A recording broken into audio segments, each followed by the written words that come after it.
ठीक है। अभी तक चैप्टर नंबर 5 जो हमने अभी पढ़ा वो कंटिन्यूटी और डिफरेंशिएबिलिटी के बारे में पढ़ा।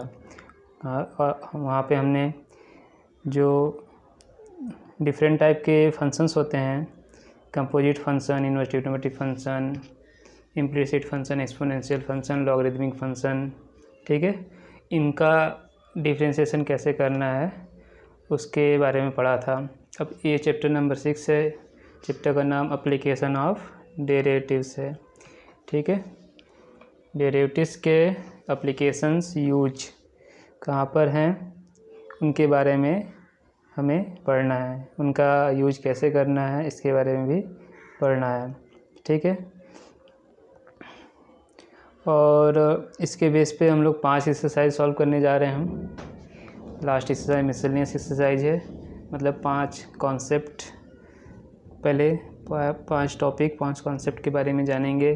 जो फर्स्ट हमारा टॉपिक है rate of change of quantity है, इसके बेस पे हम लोग 6.1 एक्सरसाइज सॉल्व करेंगे। इसके बाद 6.2 वो इंक्रीजिंग और डिक्रीजिंग फंक्शन पे बेस है, उसके कॉन्सेप्ट समझेंगे और सॉल्व करेंगे। 6.3 टेंजेंट्स एंड नॉर्मल के कॉन्सेप्ट पे बेस है, इसको सॉल्व करना है। 4 अप्रोक्सीमेशन पे बेस्ड है। 5 मैक्सिमा और मिनिमा पे बेस्ड, ठीक है। इनके कॉन्सेप्ट को समझेंगे, इनको सॉल्व कैसे किया जाता है, इनके प्रॉब्लम कैसे सॉल्व किया जाता है उसको समझेंगे। एग्जाम्पल्स और एक्सरसाइज सॉल्व करेंगे, ठीक है। तो देखिए जैसा लिखा हुआ है चैप्टर नंबर में 5, in chapter number 5 we have learn how to find derivative of composite function, inverse trigonometric function, implicit function, exponential function and logarithmic function, ठीक है। चैप्टर नंबर 5 में हमने ये सीखा कि composite function, inverse trigonometric function, implicit function, exponential function, logarithmic function को कैसे derivative find करना है इनका। और इस चैप्टर में in this chapter we will study application of derivative in various discipline, for example in engineering, science, social science and many other field, ठीक है। तो इस चैप्टर में हम लोग जो डेरिवेटिव है उसका एप्लीकेशन के बारे में पढ़ेंगे। वेरियस डिसिप्लिन कहाँ कहाँ पे, इंजीनियरिंग में, साइंस में, सोशल साइंस में और मैनी अदर फील्ड, ठीक है। For example, for instance we will learn how to derivative, how the derivative can be used first, ठीक है। कहाँ यूज किया जा सकता है डेरिवेटिव का, to determine the rate of change of quantity. Derivative का कहाँ हम लोग यूज कर सकते हैं, to find rate of change of quantity, किसी भी क्वांटिटी का, ठीक है, rate of change of quantity, ठीक है। इसको डिटरमाइन करने में हम लोग यूज कर सकते हैं। To find the equation of tangent normal to a curve at a point, जो थर्ड एक्सरसाइज 6.3 है, वहाँ पे हम लोग टेंजेंट और नॉर्मल के इक्वेशन फाइंड करने में इसका यूज करेंगे। To find the turning point on the graph of a function, ठीक है, यहाँ पे यूज करेंगे। Which in turn will help us to locate point at which largest और smallest value locally of a function occur. तो ये जो point है ये मैक्सिमम मिनिमम में यूज होगा, वहाँ हम इस कॉन्सेप्ट को देखेंगे।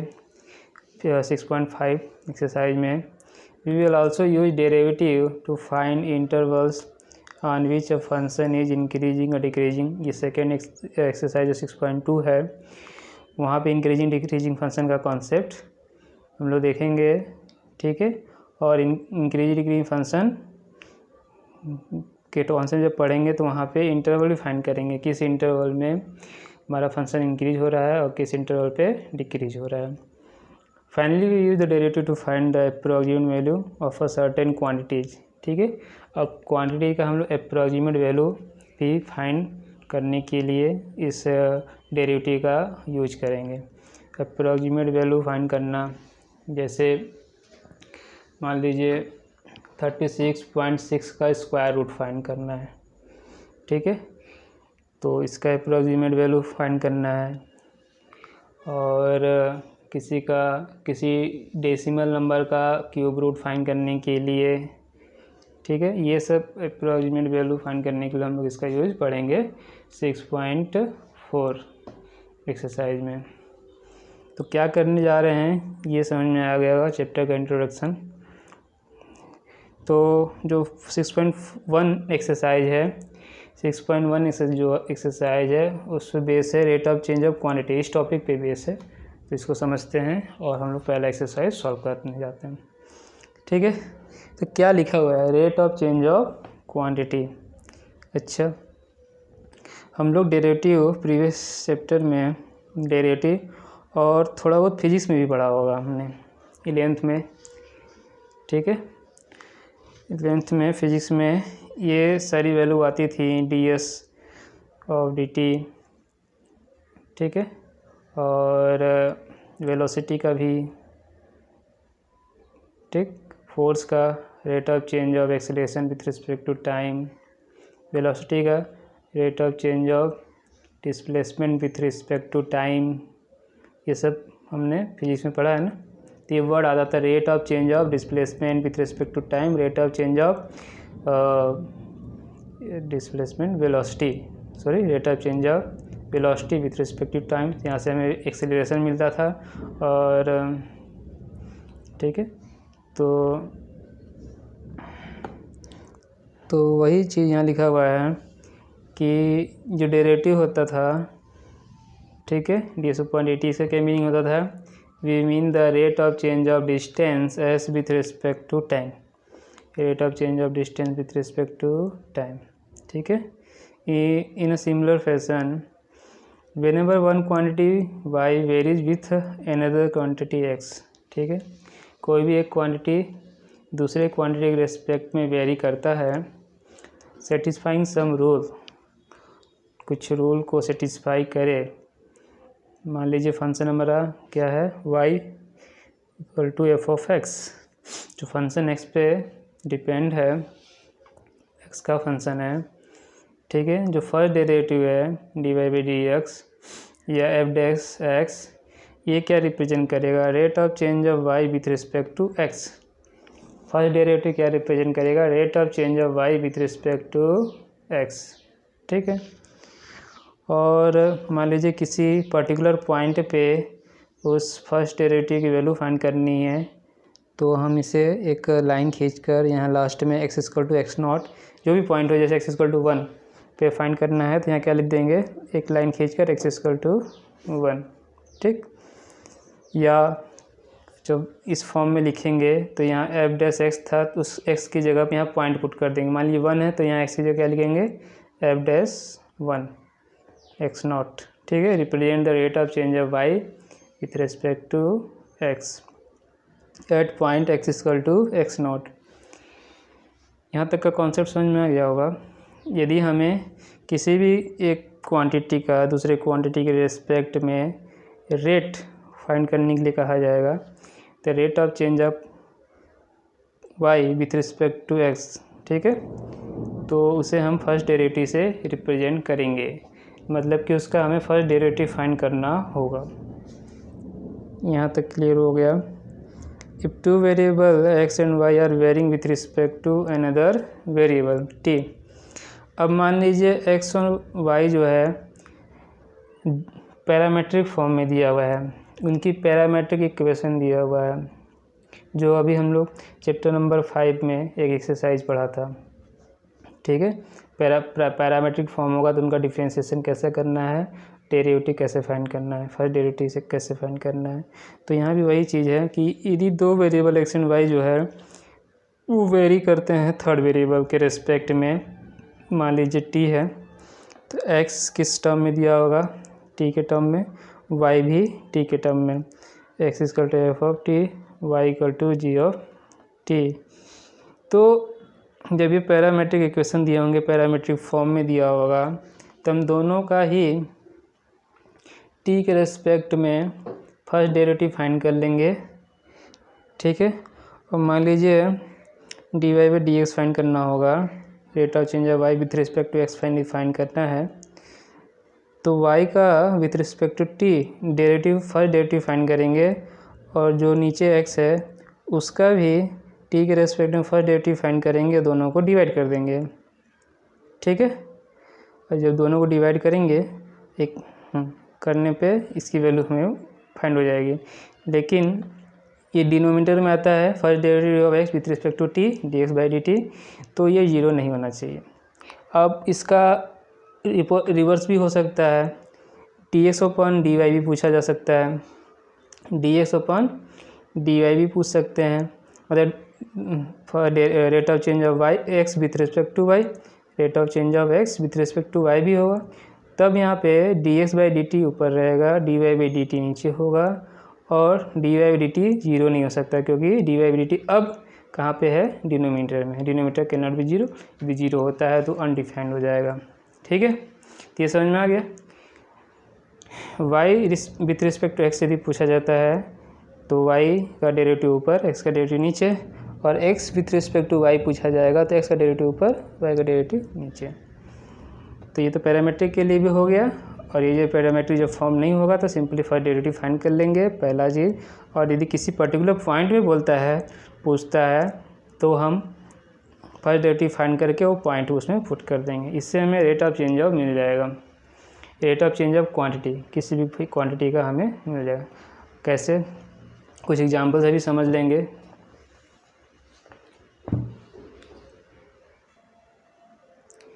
ठीक है, और क्या कह रहा है, rate of change of y with respect to x can be calculated using the rate of change of y and that of x both with respect to t। ये जो अभी हमने निकाला विथ रिस्पेक्ट टू टी, इसका क्या मतलब होता है, कभी भी rate of change of y with respect to x हमें कैलकुलेट करना होगा तो हम लोग क्या करेंगे, rate of change of y और rate of change of x दोनों ही विथ रिस्पेक्ट टू टी निकालेंगे। Rate of change of y with respect to T और rate of change of x with respect to T find करके उनके divide कर देंगे, ठीक है। यहाँ रिवर्स भी हो सकता है, rate of change of x with respect to y यदि हमसे कैलकुलेट करने कहता होगा तो हम rate of change of x with respect to T find करेंगे और rate of change of y with respect to T find करके डिवाइड कर देंगे, ठीक। कॉन्सेप्ट समझ में आ गया होगा। सिंपली फर्स्ट डेरिवेटिव फाइंड करना है हमको। अभी यहाँ पे पहला एग्जांपल है, समझिए। Find the rate of change of, quantity क्या दिया हुआ है, area. Find the rate of change of area of a circle with respect to its radius r, where r equal to 5 centimetre, ठीक है। With respect to r equal to 5 centimetre. अब यहाँ समझ में आ गया कि हमें पॉइंट भी दे दिया है, एरिया का रेट फाइंड करना है, एरिया के चेंज का रेट फाइंड करना है, rate of change of area find करना है सर्किल का विथ रिस्पेक्ट टू रेडियस, ठीक। अब समझिए, तो सर्किल के एरिया को a कंसीडर कर लीजिए, रेडियस r गिवन ही है, ठीक है। तो area of circle a equal to क्या हो जाएगा, पाई आर स्क्वायर। तो rate of change of area with respect to r यदि हमें फाइंड करना है तो इसका मतलब क्या है, a का फर्स्ट डेरिवेटिव फाइंड करेंगे विथ रिस्पेक्ट टू r, हो गया। ये क्या हो गया, first derivative of area a with respect to radius r, ठीक है, डी अपॉन डी आर। यहाँ भी first derivative pi r square का करेंगे, डिफ्रेंशिएट करेंगे तो हमें क्या मिलेगा, r का 2r, पाई से इंटू करेंगे 2 पाई r। आगे समझ में। अब यहाँ पे r equal to 5 centimetre put करना है, r equal to 5 centimetre put करेंगे, इसमें r की जगह 5 इंटू 2 10 पाई। तो ये क्या मिल गया, क्या मिला, rate of change of area of a circle with respect to area when r equal to 5 centimetre is 10 pi, ठीक है। Area of circle is changing at the rate 10 pi centimetre square पर centimetre, ठीक है। Per centimetre per 1 centimetre पर 10 pi centimetre जो area है circle का वो चेंज हो रहा है, ठीक है। 1 सेंटीमीटर रेडियस यदि हम बढ़ाते हैं सर्किल का, 1 सेंटीमीटर रेडियस सर्किल का यदि इंक्रीज करते हैं तो उसका एरिया कितना चेंज हो जाएगा, कितना बढ़ जाएगा, 10 पाई। कितना बढ़ेगा, 10 पाई। ये मीनिंग है इसका। तो पहला एग्जाम्पल समझ में आ गया होगा। सेकेंड एग्जाम्पल पढ़िए और समझिए। The volume of a cube is increasing at a rate of 9 cubic centimeter per second. Volume of a cube is increasing at a rate of 9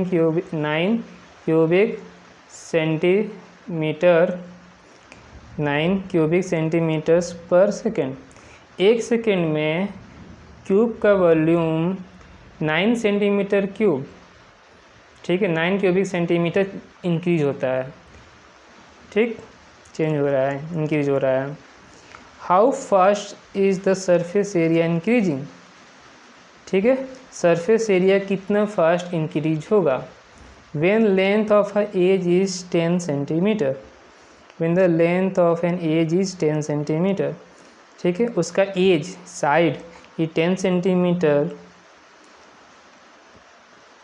when the length of edge is 10 centimetre, यदि उसका length 10 centimetre हो तो उसका surface area कितना fast change होगा, ठीक है, increase होगा, ये फाइंड करना है।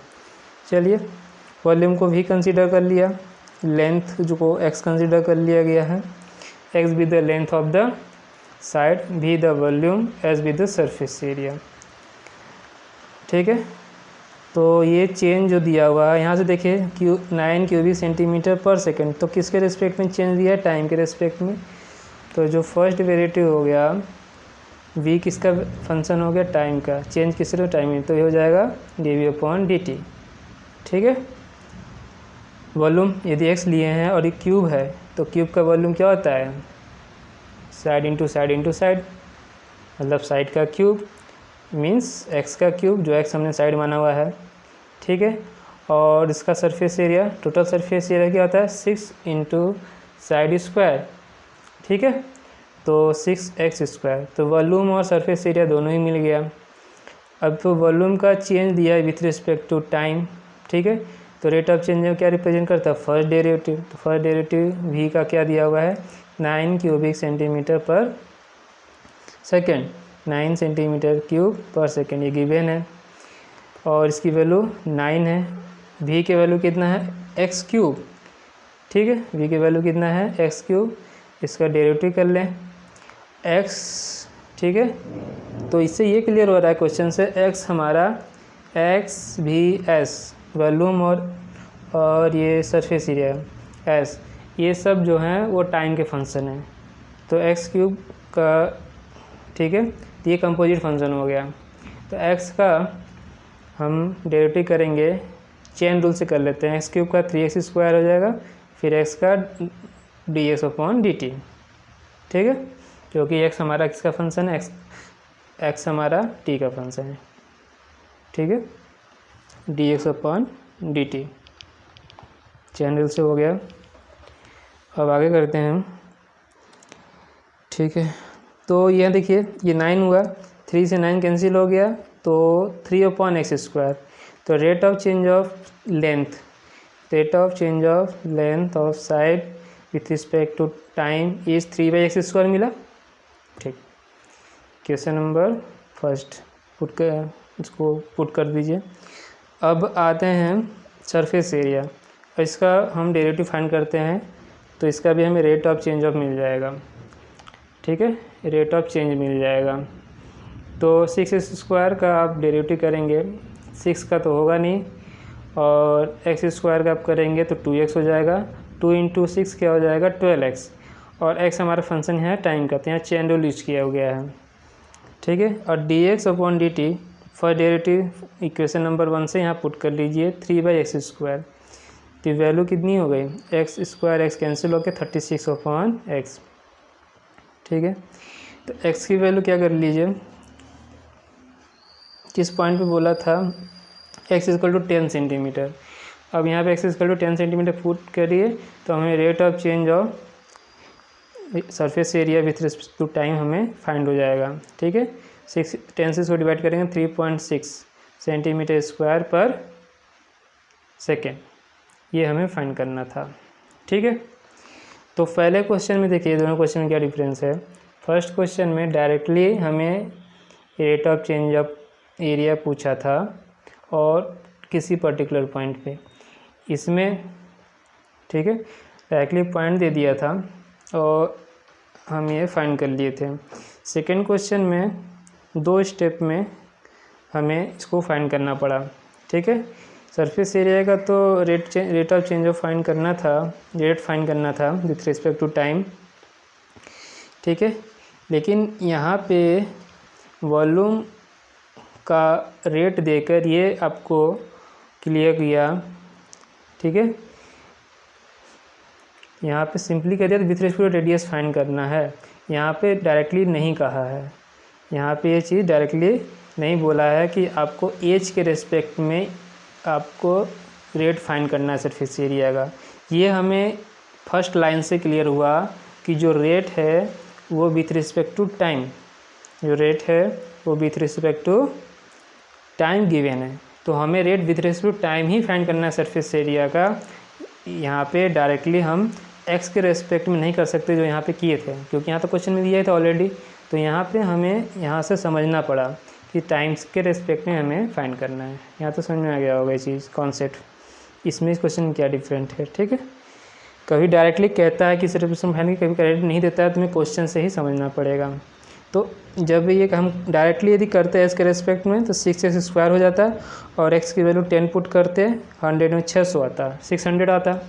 लेकिन ऐसा नहीं था, तो एक्स भी हमारा टाइम का ही फंक्शन था, तो हमें ये ds/dt निकालना था। इसके लिए हमके rate of change of volume दिया हुआ था, तो वहाँ से हमें ds/dt निकाले थे। ये दोनों डिफरेंस है, इसे याद रखिएगा। ठीक है, next example number 3, a stone is dropped into a quiet lake and waves moves in a circle at a speed of 4 centimeter per second। ठीक है, तो आप किसी क्वाइट लेक, ठीक है, जो वाटर है वो मूव नहीं कर रहा है, बिल्कुल स्टिल है, शांत है, ठीक, और किसी तरह का मूवमेंट नहीं हो रहा है, वहाँ पे आपने एक पत्थर फेंका, उस पानी में आपने एक पत्थर फेंका, तो वहाँ पे आप क्या मूव जनरेट हो जाएंगे। ठीक है, पानी हिलने लगेगा और वहाँ मूव जनरेट होगा सर्कुलर में, और वो धीरे धीरे इंक्रीज होकर कहाँ तक जाता है, किनारे तक। आपने फिजिक्स 11 में वेव्स वाले चैप्टर में पढ़ा होगा। ठीक है, इस तरह से हम वहाँ पे वेव जनरेट करते हैं, पत्थर मारकर पानी के हैं, और वो जहाँ पत्थर टकराता है वहाँ से वेव स्टार्ट होता है, कहाँ तक जाता है, किनारे तक। तो वही लिखा हुआ है, wave moves in a circle, circle में वेव मूव करेगा और वो लगातार इंक्रीज होता जाएगा। In a circle at a speed 4 centimetre पर सेकेंड, वो 4 सेंटीमीटर का डिस्टेंस कवर करता है। When the radius of the circle move is 10 centimetre. ठीक है, अब वो जो मूव कर रहा है सर्कुलर फॉर्म में, उसका जब रेडियस 10 सेंटीमीटर हो जाएगा, how fast is the enclosed area increasing. ठीक है, तो एरिया कितना इंक्रीज करेगा, तो rate of change of area find करना है। क्वेश्चन समझ में आ गया होगा। ठीक है, तो सर्कुलर फॉर्म में है, तो सर्किल का एरिया ए कंसीडर कर लिया, और रेडियस भी चाहिए, तो रेडियस आर ले लिया, तो एरिया हो गया पाई स्क्वायर। ठीक है, rate of change of area find कर लेंगे, मतलब फर्स्ट डेरिवेटिव फाइंड करना है with respect to time, pi square का करेंगे। ठीक है, तो पाई स्क्वायर, यहाँ भी कंपोजिट फंक्शन हुआ आर भी ये टाइम का ही फंक्शन हुआ। ठीक है, तो क्या चेन रूल कहता है, पहले इस फंक्शन को आर के रेस्पेक्ट में कर लीजिए और फिर इसको टी के रेस्पेक्ट में करिए, यही चेन रूल है हमारा। कंपोजिट फंक्शन में ही कहते हैं, आर के रेस्पेक्ट में पाई स्क्वायर का करेंगे 2πr, और ये हो गया rate of change of first derivative of r with respect to time 2πr। ठीक है, अब देखिए, अब यहाँ से क्वेश्चन समझ में आ रहा होगा, waves moves in circle at a speed 4 centimetre पर सेकेंड। तो ये 4 सेंटीमीटर पर सेकेंड क्या है, सेंटीमीटर किसका यूनिट है यहाँ पे, डिस्टेंस, लेंथ, ठीक है। तो सर्किल में डिस्टेंस लेंथ जो इंक्रीज हो रहा है वो क्या है, रेडियस। ठीक है, यहाँ समझने की कोशिश करिएगा। ठीक है, यहाँ आपने पत्थर ड्रॉप किया और ये बढ़ रहा है। ठीक, तो ये जो इंक्रीज हो रहा है ये क्या हो रहा है, जब किनारे तक पहुँचेगा, रेडियस क्या बढ़ रहा है, रेडियस। तो ये rate of change of radius with respect to time दिया हुआ dr/dt। ठीक है, समझ में आ गया होगा, dr/dt। तो फोर्थ यहाँ हम हमेशा फिर ये यूनिट देख के ही पहचानेंगे ना कि क्या है, ये एरिया है कि रेडियस है। तो rate of change of radius given है 4 सेंटीमीटर पर सेकेंड, यहाँ पुट करके rate of change of area find कर लेंगे। कितना दिया हुआ है, आर की वैल्यू 10 सेंटीमीटर पूछा है और रेडियस का चेंज जो दिया है 4 सेंटीमीटर पर सेकेंड दिया हुआ है, दोनों वैल्यू पुट करके 80 पाई हो गया। यही पूछा हुआ था 10 सेंटीमीटर पे एरिया कितना फास्ट इंक्रीज होगा। तो 10 सेंटीमीटर पे 80 pi centimetre square per second से चेंज होगा। ठीक है,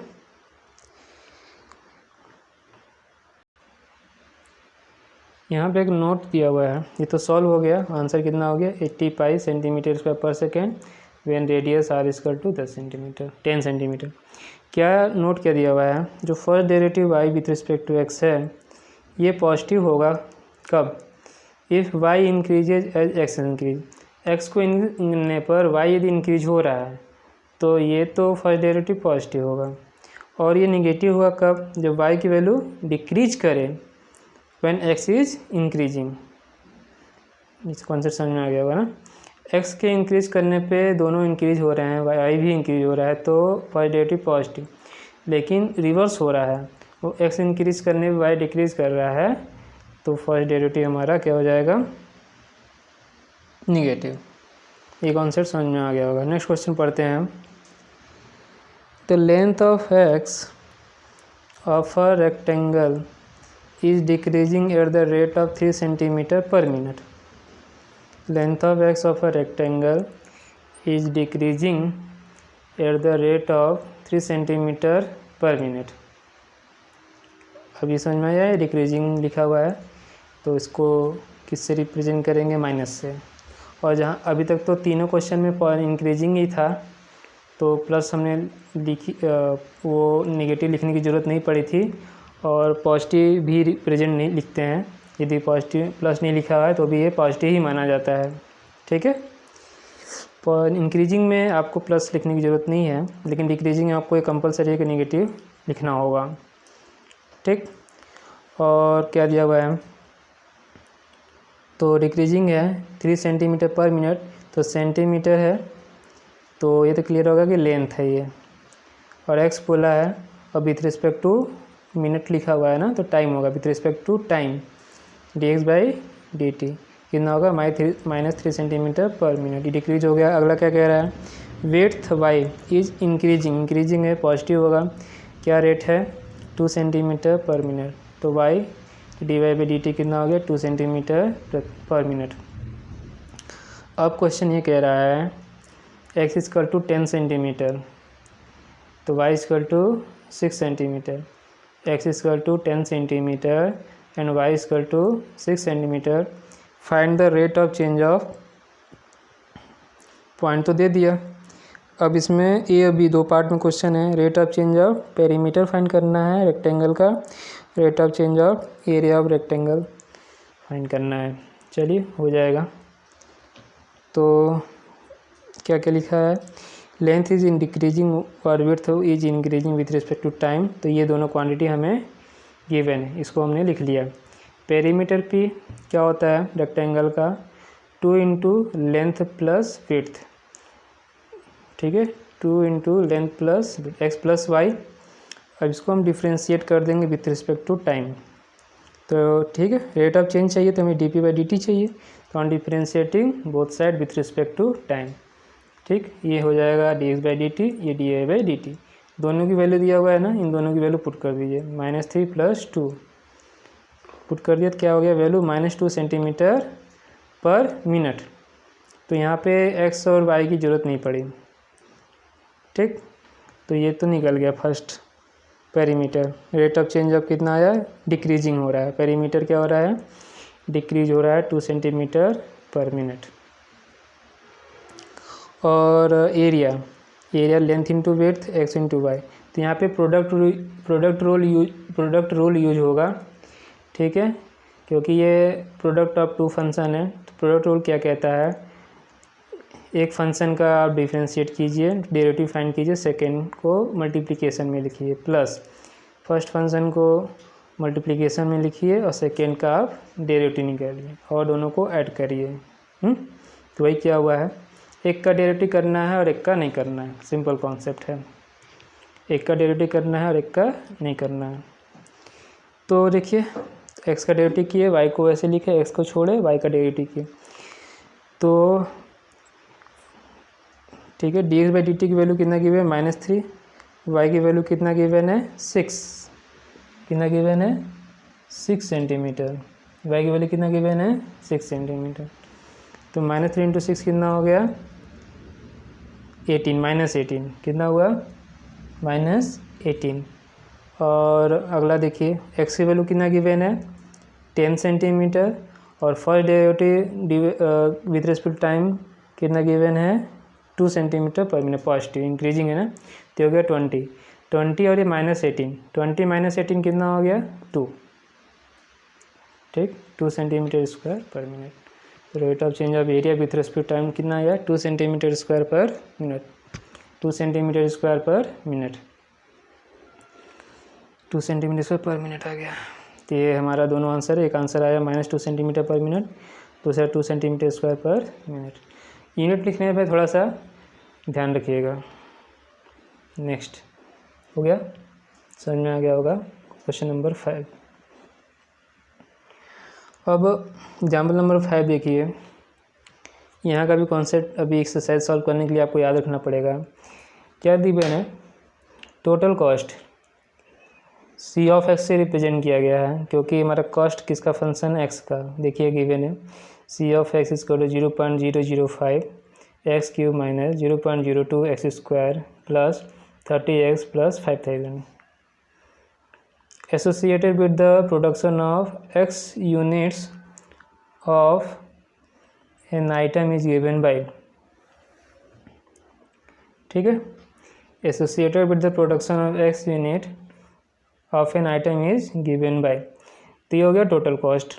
फाइंड द मार्जिनल कॉस्ट, क्या फाइंड करना है, marginal cost when 3 units are produced, when 3 units are produced. तो ये x की वैल्यू गिवन है, ठीक है, वेयर x क्या था यहाँ पे, x units of an item, किसी आइटम के कितने यूनिट हैं। तो x उसको x से रिप्रेजेंट किया गया है, तो यहाँ पे कितने दिए हैं, 3 होते हैं, x की वैल्यू 3 यूनिट है। तो मार्जिनल कॉस्ट फाइंड करना है। Where by marginal cost we mean instantaneous rate of change of total cost. यहाँ मार्जिनल कॉस्ट का डिफिनीशन दे ही दिया पहले से, instantaneous rate of change of total cost at any level of output. अब यहाँ क्लियर है instantaneous rate of change of total cost. और इंस्टेंटेनियस चेंज आपने फिजिक्स में 11th में पढ़ा है, किससे रिप्रेजेंट करते हैं, फर्स्ट डेरिवेटिव, ठीक है, इंस्टेंटेनियस चेंज। तो ये समझ में आ गया। तो marginal cost is the rate of change of total cost with respect to output, with respect to out, भी बोलते आउटपुट, आउटपुट क्या है, एक्स है ना, ठीक है। तो ये हो गया first derivative of c with respect to x, first derivative total cost with respect to x. तो इसका फर्स्ट डेरिवेटिव फाइंड कर लीजिए, कितना है, एक्स क्यूब का 3x हो जाएगा, एक्स स्क्वायर का 2x, और ये 30x का 30, 500 का 0।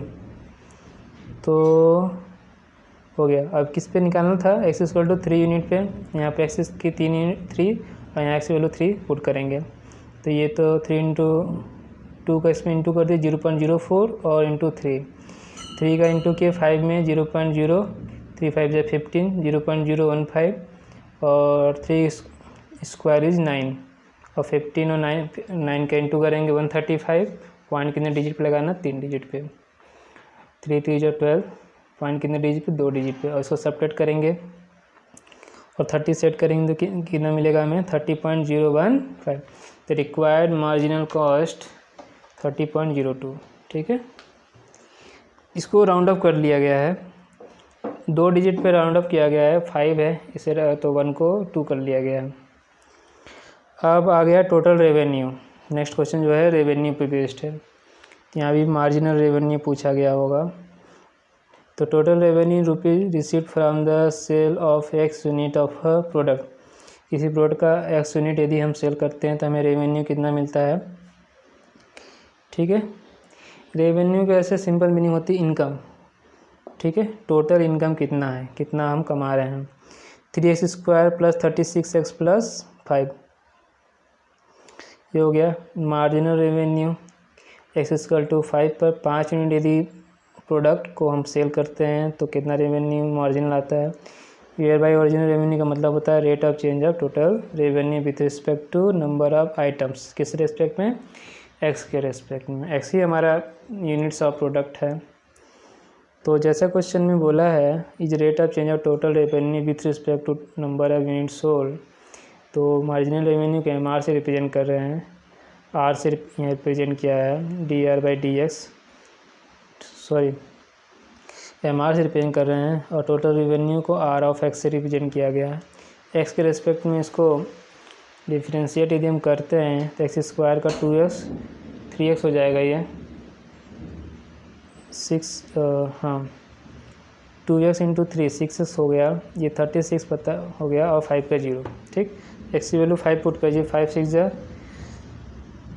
30 और 36 दैट इज 66। तो रिक्वायर्ड मार्जिनल रेवेन्यू कितना हो गया, 36।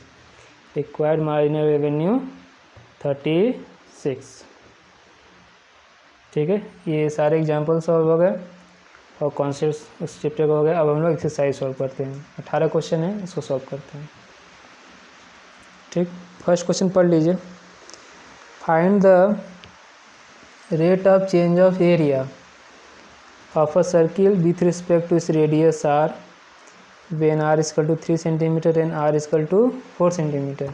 तो आसान है, एरिया का फॉर्मूला लिखेंगे, a = πr², डिफ्रेंशिएट करेंगे 2πr, और r की वैल्यू 3 पुट करेंगे ना, पहले 3 पुट करेंगे तो 6π आ जाएगा, और 4 पुट करेंगे तो 8π ना, सेंटीमीटर स्क्वायर पर सेंटीमीटर विथ रिस्पेक्ट रेडियस निकालना है ना, ये तो दोनों का आंसर है, इसलिए इसको सॉल्व करते हैं। क्वेश्चन आपने पढ़ लिया होगा, तो हमें क्या फाइंड करना है, rate of change of area, और कैसे सॉल्व करना है ये भी ओरली मैंने बता दिया आपको। ठीक है, तो आप यहाँ पे स्टेटमेंट लिख लीजिए, एरिया जो ए है उसे कंसीडर कर लीजिए, let a be the area of circle, और आर तो गिवन ही है। ठीक है, when its radius is r.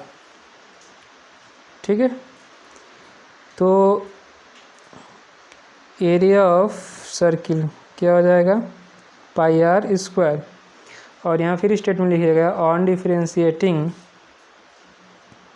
ठीक है, on differentiating both side with respect to r, या क्वेश्चन में जो पूछा है वो लिख लीजिए। ठीक, क्या क्वेश्चन में गिवन है, रेट ऑफ, ये पूछा हुआ है, rate of change of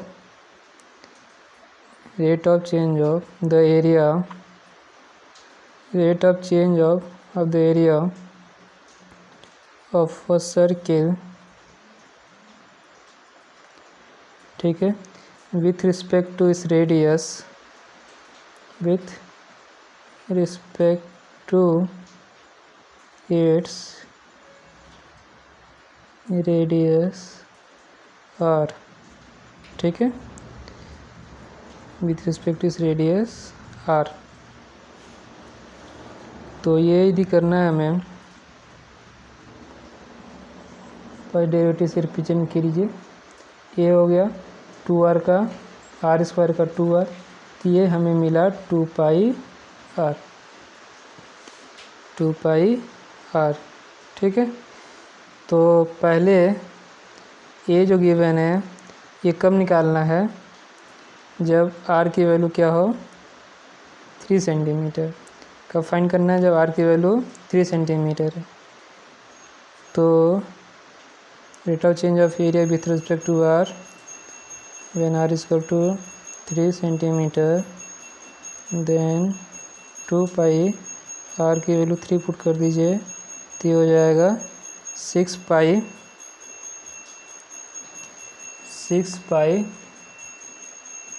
centimetre square पर सेंटीमीटर, 6π सेंटीमीटर स्क्वायर पर सेंटीमीटर। ठीक है, और अब बी में भी आर की वैल्यू कितनी गिवन है 4 सेंटीमीटर। ठीक है, अच्छा इससे क्या समझ में आ रहा है, क्या गिवन है, इसका मतलब ये है area of circle is changing. ठीक है, किस रेट पे, at the rate 6π centimetre square पर centimetre when its radius is 3 centimetre. ठीक है, इसका क्या मीनिंग है, area of circle is changing at the rate of 6π centimetre square पर centimetre when its radius r equal to 3 centimetre. अब r equal to 4 centimetre है। ठीक है, फिर इसमें वैल्यू पुट कीजिए, आर की वैल्यू कितनी 4 centimetre, 2π into 4 that is 8π centimetre per centimetre.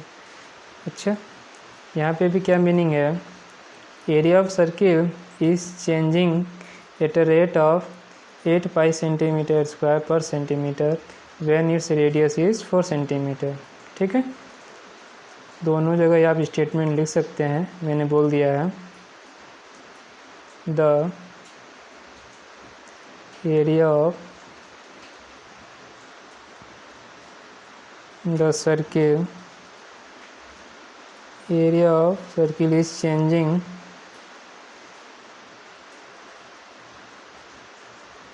area of circle is changing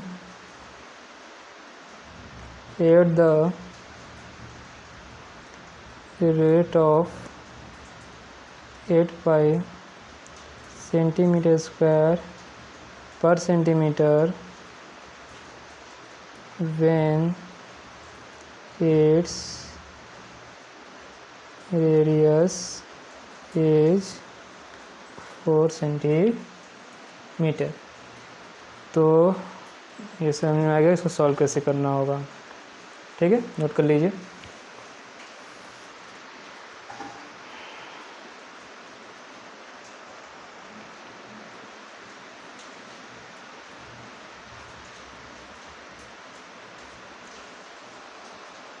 note हो गया होगा तो क्वेश्चन नंबर 2 पढ़िए। Volume of a cube is increasing at the rate of 8 centimetre cube पर second. ठीक है, पहला क्वेश्चन जो है वो पहला जो एग्जाम्पल हमने सॉल्व किया था उसके बेस पे है। सेकेंड क्वेश्चन पढ़ा हमने, वॉल्यूम गिवन है, वॉल्यूम का जो रेट ऑफ चेंज गिवन है, रेट गिवन है 8 सेंटीमीटर क्यूब पर सेकेंड, किससे रेस्पेक्ट में दिया हुआ है, यहाँ से समझ में आ रहा है यूनिट्स हमको टाइम के रेस्पेक्ट में। How fast is the surface area increasing. ठीक है, सेम क्वेश्चन एग्जाम्पल नंबर 2 जैसा था वैसा ही सॉल्व करेंगे इसको। When the length of an edge is 12 centimetre, when length of edge is 12 centimetre है तो surface area how fast increasing, कितना फास्ट इंक्रीज करेगा ये हमें बताना। तो एग्जाम्पल नंबर 2 मैंने समझा दिया है, वैसे ही इसको सॉल्व करना है। ठीक है, तो अब सॉल्व करते हैं।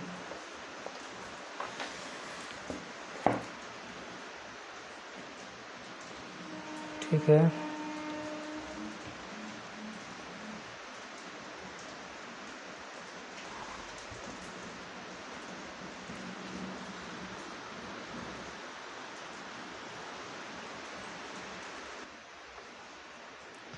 तो क्वेश्चन नंबर 2 हमने पढ़ लिया है, अब इसको सॉल्व करते हैं। ठीक है, तो क्वेश्चन एग्जाम्पल नंबर 2 जैसा ही है, सेम टू सेम है, डाटा केवल चेंज है। तो इसको सॉल्व करना स्टार्ट करते हैं।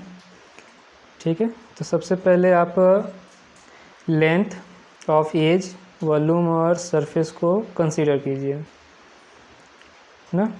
तो सबसे पहले हम कंसीडर करते हैं length x, let x be length of edge या साइड, एज के लीजिए या साइड के लीजिए, हो गया। अब क्या गिवन है, वॉल्यूम, इसको भी कंसीडर कर लीजिए, लेट भी बी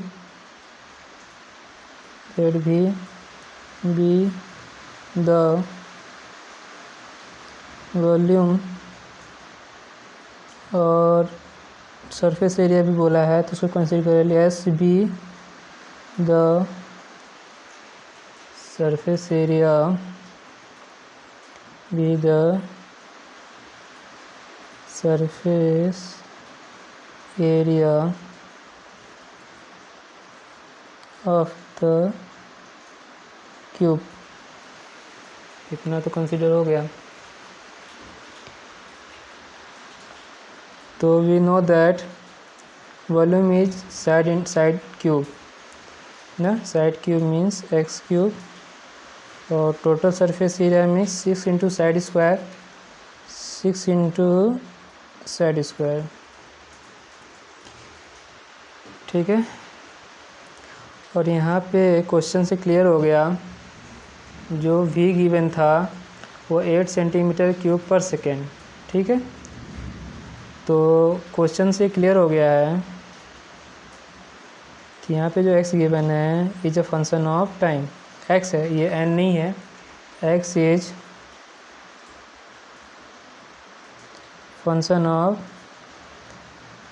टाइम। ठीक है, इसको हम t से डिनोट करेंगे, रिप्रेजेंट करेंगे। और गिवन क्या है, गिवन दैट, ठीक है, rate of change of volume with respect to time is, plus में ही है, 8 सेंटीमीटर क्यूब पर सेकेंड। ठीक है, तो यदि अब वॉल्यूम का यहाँ से निकालेंगे, ठीक है, ये अब निकालते हैं, वॉल्यूम का डिफरेंशिएट करेंगे, एक्स क्यूब वैल्यू 8, और ये सॉल्व करेंगे तो कितना आएगा, 3x स्क्वायर। ठीक है, चैन रूल से कर लीजिए, 3x स्क्वायर फिर dx upon dt equal to 8। ठीक है, देन dx अपॉन dt या rate of change of x with respect to time equal to 8 upon 3x square, dx upon dt first derivative of x मिल गया हमें, first derivative of x मिल गया। इसे आप इक्वेशन पुट कर दीजिए, इक्वेशन फर्स्ट। अब जो क्वेश्चन में पूछा है, how fast surface area increasing, surface area क्या गिवन है, s। तो अब क्या करिए, इसको डिफरेंशिएट कीजिए विथ रिस्पेक्ट टू टाइम। यहाँ भी चेन रूल यूज कर लीजिएगा, यहाँ आप लिखना चाहे तो लिख सकते हैं यूजिंग चेन रूल, यहाँ पे हम यूज किए हैं ना, using chain rule, using chain rule, using chain rule. और यहाँ भी यही काम कर लीजिए, चेन रूल कैसे करना है यहाँ भी लिख लेते हैं पहले से ही, यूजिंग, पहले तो इसे पुट करिए, फिर यूजिंग चेन रूल जब यूज करेंगे तो क्या रिप्रेजेंट करता है, पहले इसको x के रेस्पेक्ट में डिफरेंशिएट कर लीजिए, फिर x को टाइम के रेस्पेक्ट में करते हैं ना। ये समझ में आ गया होगा। x पे रेट में चेन रूल से इसको किया था हमने डिफरेंशिएट, और ये करेंगे 6x² कितना हो जाएगा 12x, ठीक। और ds by dt value from equation number 1 ये हम पुट करेंगे 8/3x², ठीक है। तो ये कहाँ से पुट किया हमने, from equation number 1, from equation 1। अब इसको सिंप्लीफाई करते हैं तो 3 से तो कुछ कैंसिल होगा नहीं, ठीक है। 12 ऐड जा 3 से ये जाएगा 4 हो जाएगा, 4 ऐड जा 32, और ये x और ये x, एक x कैंसिल हो जाएगा 32/x, ये हमें मिला। यूनिट क्या रिप्रेजेंट करेंगे, सरफेस एरिया है तो सेंटीमीटर स्क्वायर, ठीक है, पर सेकेंड, ये हो गया। अब ये जो सरफेस है भैया इंक्रीजिंग फाइंड करना था रेट, वो किस पॉइंट पे फाइंड करना है, x = 12 सेंटीमीटर पे, किस पे फाइंड करना था, ठीक है, किस पे फाइंड करना था, when length of edge is x = 12 centimetre ना। तो rate of surface area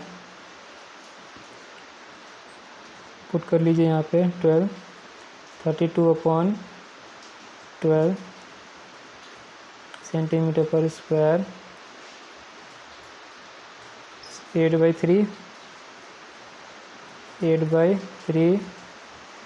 centimetre square per second, ये मिल गया,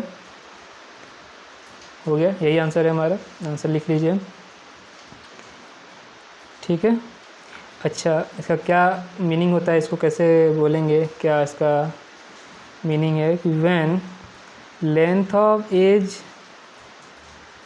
ठीक है, of a cube is 12 centimetre, then surface area is increasing at the rate of 8/3 centimetre square per second, ये इसका meaning होता है ना, ठीक है। Surface area is increasing at the rate of 8/3 centimetre square per second when length of edge x = 12 centimetre. इसको लिखना चाहे तो लिख लीजिए, मैंने बोल दिया है ना, क्या मीनिंग है इसका। Hence, if the length of the edge of a cube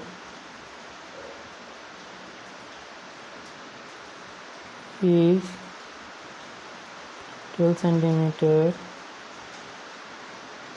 then the surface area is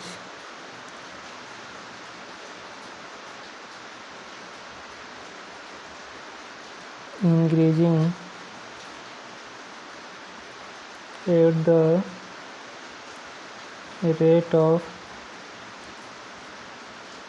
8/3 centimetre square per second.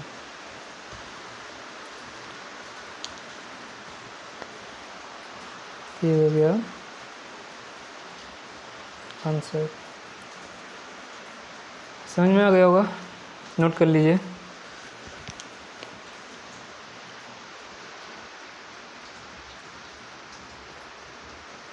जिनका हो गया होगा क्वेश्चन नंबर 3 पढ़िए।